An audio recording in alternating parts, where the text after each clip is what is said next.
Hi, today we are going to talk about social cognition, and there's going to be two parts to this presentation.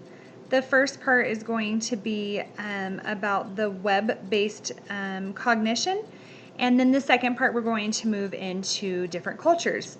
And so social cognition is the second session that we are studying in our Psychology 202 class. Based on the textbook Social Psychology and the Christian Perspective.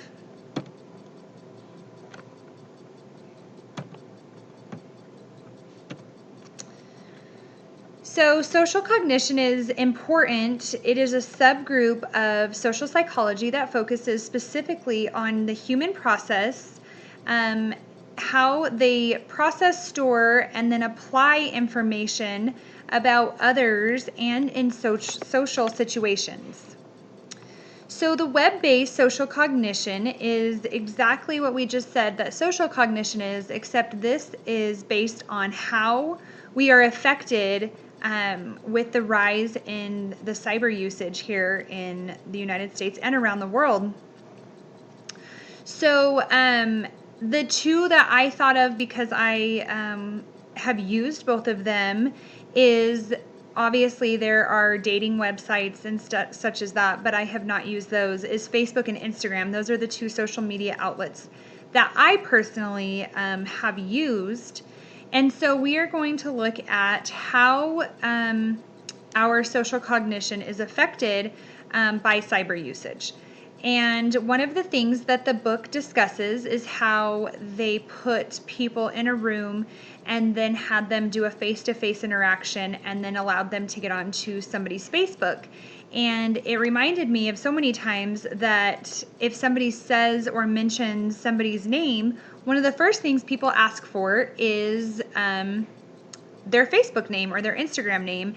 And so you jump on their Facebook or their Instagram and you go and you look through all of their photos to see kind of what it is that you think about them. And I have two teenage daughters, and they will do this to look up girls, boys, it doesn't matter. But if somebody pops up in the conversation, you can almost guarantee if you don't know the name, you may know the face. And so I think that social media is used often by so many Americans and around the world. And so I think that that causes us to form an opinion about somebody before we even interact with them face to face. And so the question is, do people make the same judgments on the internet, social media, and through text as they do face to face? And our textbook suggests that there are lots of similarities.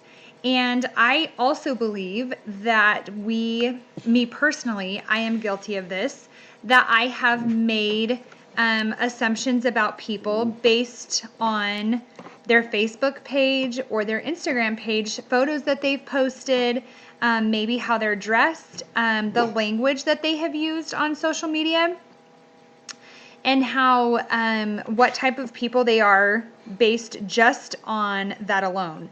And so I do think that web-based social cognition is very important, especially for this era, and especially because I'm a mom of teenagers that are using the same social media outlets.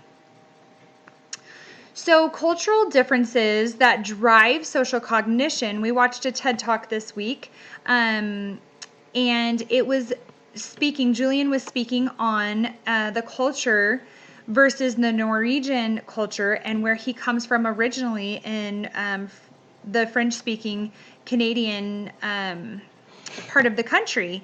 And he was discussing how in Norway, people do not just sit down and begin a conversation like they do in Canada. And he was also, one of the things that I found very interesting on his video was the part about the bus stop. How if there's two people at a bus stop, if another one were to sit down, how somebody would get up and leave. And especially because I talk to strangers on a daily basis and I find them to be so interesting.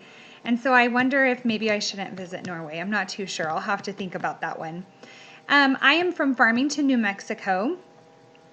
And our area is very saturated with Native Americans and different tribal Indians. And so one of the big differences from the Native American culture to the American culture is kind of similar to what Julian was talking about. If you were to put people in a party who, if they feel like it's respectful to be closer when you speak to somebody, and the other side thinks it's disrespectful to be close to somebody, we run into that a lot here with eye contact. And so in the Native American culture, it is very disrespectful to make eye contact with somebody when you're speaking, where I was raised that when somebody is speaking to you, you look at them face to face and you give them that eye contact, or else it shows that you're, one, not listening, or two, that you're being extremely disrespectful, especially when you're speaking to elderly people.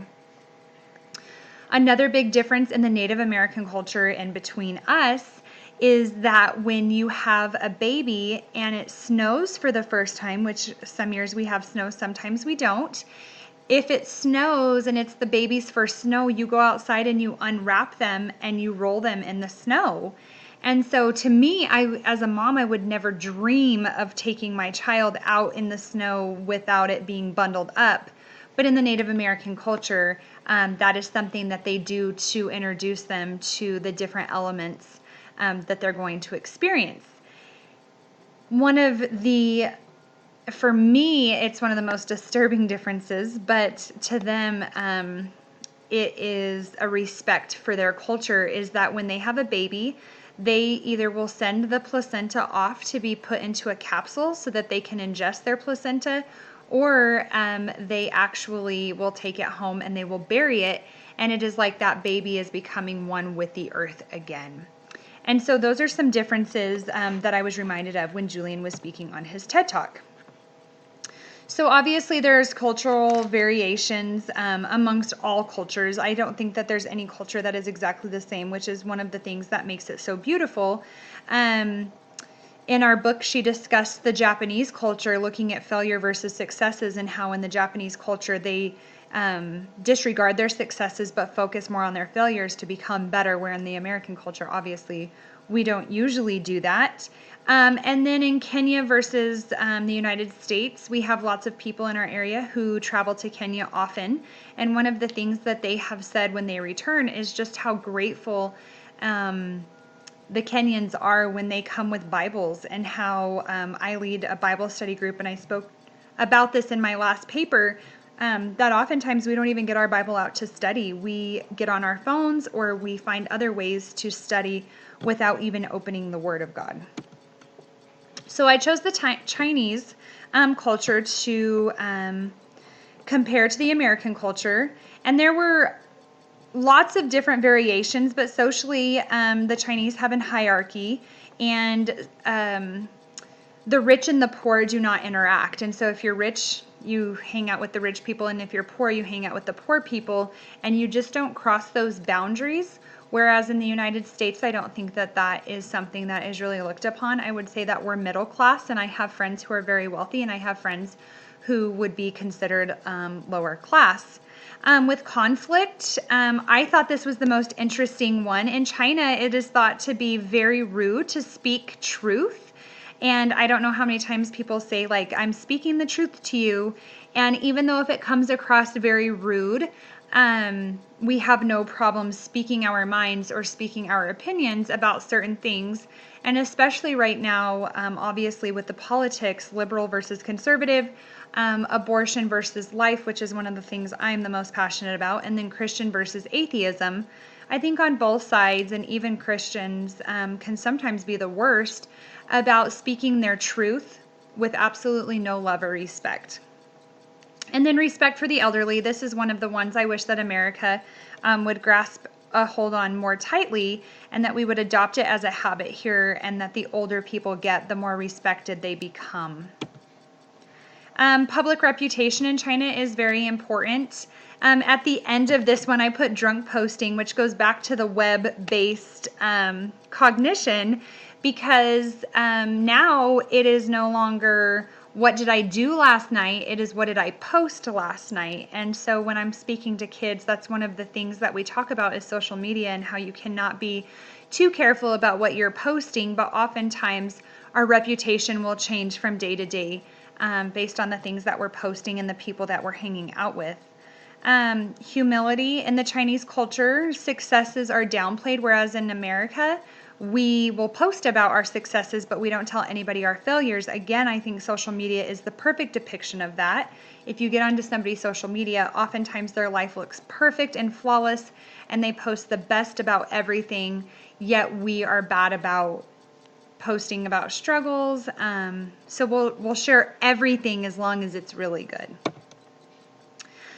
And so I didn't necessarily find anything very appalling. There wasn't anything that shocked me, but I do have to wonder why it is that so many people continue to come to the United States. This is the place that everybody wants to live and to be. And I think it's because we live in the greatest country on this entire planet. But when I was reading through the articles and trying to pick the one that I wanted to use for this, it almost sounds like we are lacking in so many areas, yet we are still looked upon as the place that everybody wants to live. And so it just makes me wonder why we don't learn from each other and gain those differences as a positive thing where we can learn and grow from one another.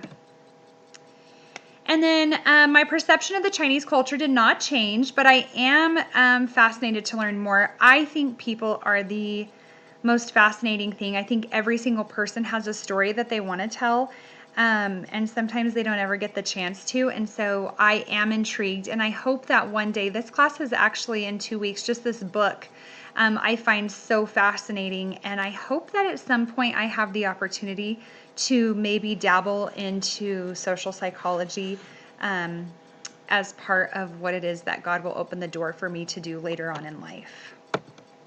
And here are my references. I hope you enjoyed this presentation. Thank you.